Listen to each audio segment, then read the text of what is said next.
been a part of enough of these brutal playoff losses to the Bruins that I know to just get out of here. Probably a good idea. Let's go. Good. We all feel good. Stop. Never gets rusty. What am I doing? Into my kitchen. Producer Drew, can you fix all this? And when it comes to the Toronto Maple Leafs, you can crumple, yeet. Saw that going differently. With you wherever you are, welcome to LFR.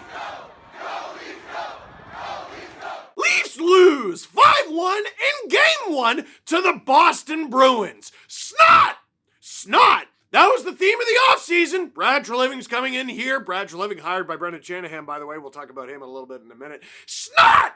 They're going to be way tougher. Snot was the theme of my day because Pollen this spring decided to come out of the woodwork 48 hours before the playoffs began and went Hadouken right in my friggin' face. Eyes burning. Voice is gone. Boogers everywhere. And it's going to be definitely gone tomorrow. I'm going to sound like friggin' DMX tomorrow on the podcast. I cannot stomach this hockey team because they're going to play with snot. They're going to play with so much snot, they're going to be mean. They're going to be mean. First of all, that's not true. Not in the slightest based on that one game. And number two, the Bruins just showed up and played hockey and did it better than you. Well, unless you ask the deserve to win-o-meter, hey, are you mad about the Leafs losing 5-1 in that game to the Boston Bruins? Well, here you go. Here's the deserve to win-o-meter from the third period.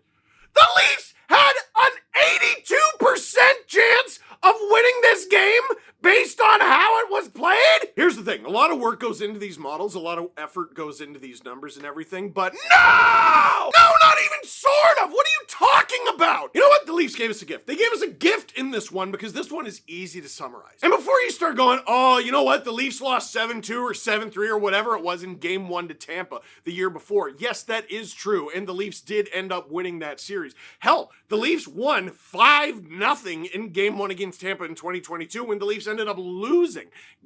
Losing in Game 1 does not necessarily mean you are going to lose the series. But as Game 1 is the only game that has been played, I can only react to Game 1, and it was bad! Bad because snot is useless if you don't know how to actually use it. The Leafs don't. The Bruins were born in it, molded by it, and the Leafs are just cosplaying as a playoff hockey team. Leafs played good. They, like the first couple minutes, they played good. They made Jeremy Swayman make a few saves, and it looked like the Leafs were at very least going to outplay the Boston Bruins. Joel Edmondson's out there, Ryan Reeves is out there, and they're both like, I'm going to set the tone. And the tone is my number one hit single, I love giving up on man rushes. Joel Edmondson steps up into his man. He should. Ryan Reeves is like, defense, I'm going to step into him too. It's a 2-on-1 going the other way. It's Boquist to Beecher, and oh my God! Beecher, 2.5 minutes into the game, realizes my prophecy from the podcast. Just the other day in the STPN studio, I was looking at the Bruins lines 1 through 4. First of all,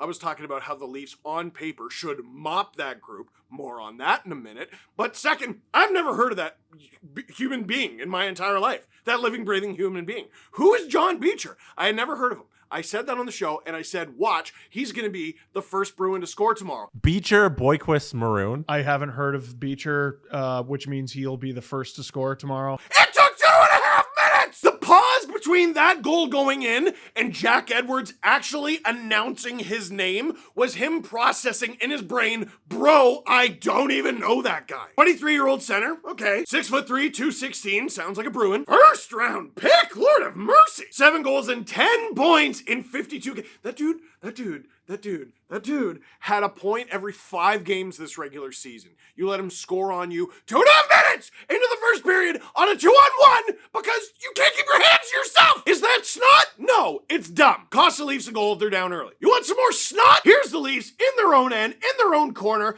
outnumbering the Bruins 5-3. There are 2 Bruins at the point, but there are 1, 2, 3, 4, 5 Leafs visible in this. Why then does Jake DeBrusk come out with the puck? The Bruins send the puck to the point. Brandon Carlo comes in, bombs it. Look at all the room! Look at all the room. You couldn't hit Carlo with snot if you sneezed right in his direction. That one's 2-0. You want to see some more snot? Leafs are on the penalty kill. More on that in a minute. Jake DeBrusk. Oh my God, Jake DeBrusk! He scores on this one. Who's that in front? I know Ilya Samsonov knows because all he can see is the dude's nameplate. That's Morgan Geekie. Ilya Samsonov cannot see a molecule of this puck. He has no chance. There's just a giant black jersey right in his face. You go at the deadline and you get Ilya Lyubushkin to help with this sort of thing. You get Joel Edmondson to help with this sort of thing. There you are. There he is. There he is. The penalty kill still stinks.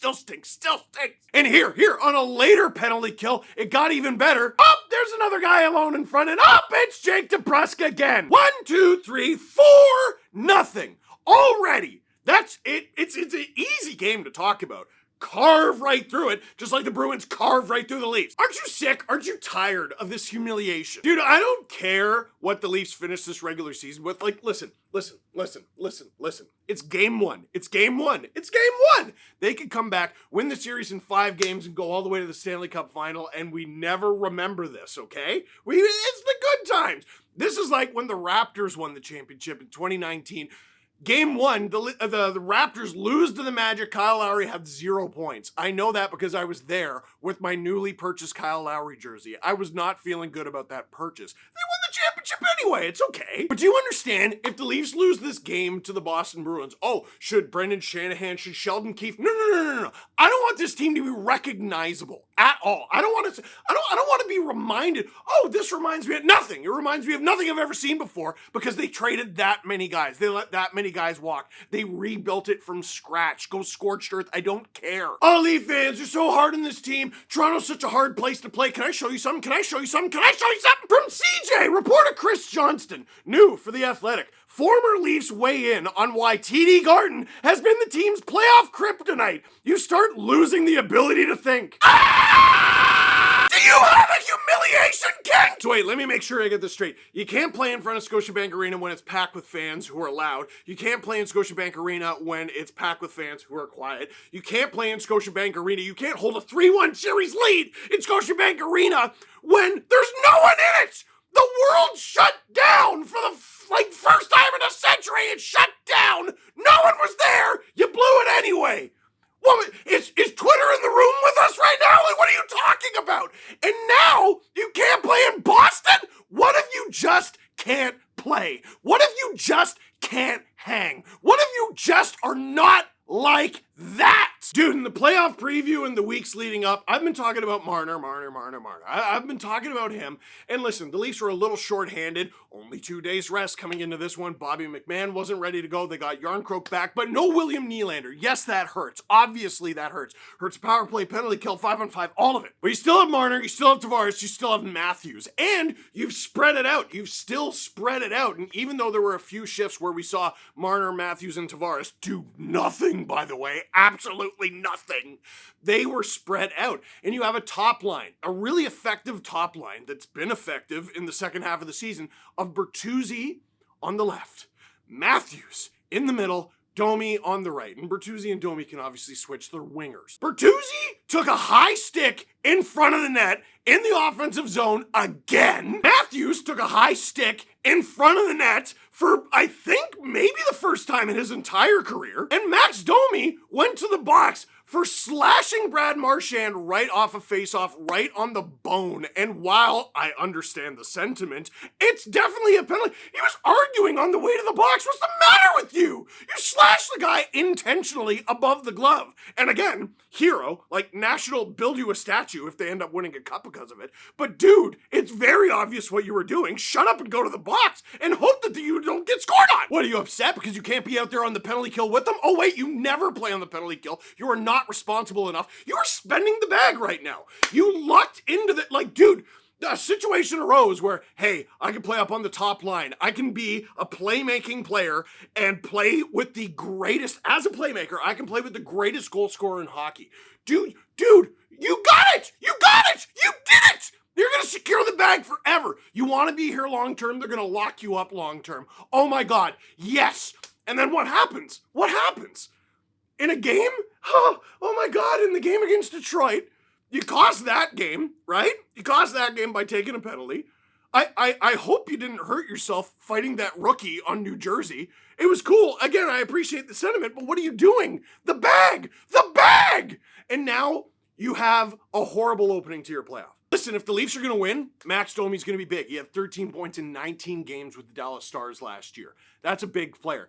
Tyler Bertuzzi, even though the Bruins humiliated themselves last year by blowing a 3-1 series lead to the whoops, Freudian slip. They blew a 3-1 series lead to the Florida Panthers. He had 10 points in 7 games with the Boston Bruins last year. Those guys are going to be better. But all 3 players on your top line, including the highest paid player in the league next year, all of you took minor penalties on the offensive side of the ice. You're going to lose that game almost every time. What wins a Stanley Cup? What wins a championship? Offense, defense, snot, details! Win the Stanley Cup, details! Dude, the stuff the Bruins do all the time. There were so many board battles in this game, but even the little things, there were 2 times where the Bruins just needed a little breath after the whistle, and you see them delay, and they just delay in the most delightful ways. Charlie Coyle was cute. Oh, am I going to the box? Oh, am I? Shut up! Yes, you're going to the box. Go! But he's buying his teammates time. And it's easier to focus on the details when you don't have your head in your bottom! Dude, I read this on the stream. I don't even need to look it up again. I'll just tell you. Austin Matthews, in 52 Stanley Cup playoff games now, has 22 goals and 22 assists for 44 points. That is well below a point a game. And his point a game in the regular season over his career, he has like 100 more points than he has games played. It's absurd. He's so good. But like, dude, Dewar, Kampf, and Reeves all have a point in this series and you don't. Oh yeah, well, Willie wasn't in the lineup. What? That dude just locked up 13 and a quarter. He doesn't, someone else isn't. What? After tonight, 78 career playoff games for David Pastrnak, 35 goals, 80 points, above a point a game. Is it natural for your playoff goal scoring points per game to go down from the regular season? Yes, because in the regular season, there are crappy teams that you can feast on. But you gotta be a factor, you gotta be a factor, you gotta be a factor each and every night. And they were a factor in this game, the big guys. A negative factor. Tavares was fine. Marner was not all that noticeable, and Matthews was, because I saw him go to the box. And I saw him not play with his teammates, his line mates, for long periods of time, because each and every one of them took a little jaunt to the penalty box. David Kampf is the only guy who scored. He scored in the 3rd period. You lose a game like that, you at least like to get your pound of flesh. They didn't really get it. What is there to like? Goaltending? Nope. Defense? Nope. Offensive depth? Not really. And the Stars? Always no. Almost exclusively no with that answer. They at least usually show up early series. They better show up in game 2 because they damn well didn't show up in game 1. Questions. Oh, no, before questions. The Leafs got a power play with like 4 minutes to go. Yes, they're down 3 goals. You got a power play. Pull the goalie. But what are you doing? They waited until 20 seconds left in that power play. If you go back and watch the stream, I was screaming the whole time. Sheldon, again, in the Stanley Cup playoffs. Yes, it was only game 1. Only game 1 has been played. Got to talk about game 1. Was stuffed into a locker by Jim Montgomery, who might be the toughest challenge he's ever had. And yes, I know he's done 2 series against John Cooper. That's how good Jim Montgomery is. Listen, before I get to questions, overall, I don't think the Leafs played a terrible hockey game. I really don't. I don't think the Bruins played an overly fantastic hockey game. I didn't look at that and go, oh God, what an unbeatable juggernaut. They were good. They were good. They got some saves, some opportunities. They were, tough to move. They were fine. The unforced errors, the offensive zone penalties, and the atrocious penalty kill, you just got no shot. Now questions. From him, Krychek the GOAT? What a name. DeBrusk was also drafted 10 spots behind Marner. Here's the stat. Jake DeBrusk has 8 goals, 4 assists, and a plus-minus of +1 in 15 games against the Maple Leafs in the playoffs in his career. That dude asked for a trade out of Boston, and they simply didn't give him one. And now he's still here doing this. Life is endless, ceaseless, unstoppable pain. Who had more goals tonight? You or a forward making $11 million? You're too kind, Matt, but I have to humble myself. I didn't have more than them. We were simply tied. You know what's bad when a top-heavy team's depth is the reason they don't get shut out 5-0. There it is. There it is. William Nylander's not in there. Yeah. Bobby McMahon's not in there. Really underrated part of this team. You're still allowed to score goals. You're allowed to score goals with the replacement players who come into the lineup for them. Nick Robertson looked like he tried. He almost got killed by a guy, but he tried. But I am not going to be like, oh, I wish Nick Robertson was... Dude, the Stars were brutal. All the Bruins got to do is keep away, which seemed easy enough against Tavares, Marner, and Matthews out there together. The real top line of Bertuzzi, Matthews, and Domi kept going to the box. Name a big play, like in your head right now. Be like, oh, that was a really good shift from Tavares, Marner, nice. It just wasn't good enough. Not even close. I think Simone Benoit had more offensive opportunities than any of those guys. Oh, and this! I didn't even talk about this. Jeremy Swayman gifts the Leafs one. And as producer Drew says, this is the best goal scorer in hockey. And Matthews misses! He hits the post! Probably hits that 99 times out of 100. No, he doesn't, Drew. That is an 0.43 goals a game player in the Stanley Cup Playoffs. You know what? I was giving it to Marner recently on the podcast, and he deserves it. He does. I don't care. That's what the money's for. He deserves it. And people were like, how does Matthews escape this criticism? And I do think Matthews has been better and more impactful, and he's still not even close to enough. Go back and look. It's not even close to enough. Even if you go and look at his numbers from last year's playoffs and go, what's Steve talking about? He did all right. Go look at the splits between like games 1 through 4 or 1 through 5, and then when the series really gets down to it. Deciding games. You know what? He did have one in game 6 against Tampa. He did. But he scored 69 goals. Going to be the highest paid player in the league next year. You need more. There aren't expectations too high. You're the highest paid guy. Are you the best player also?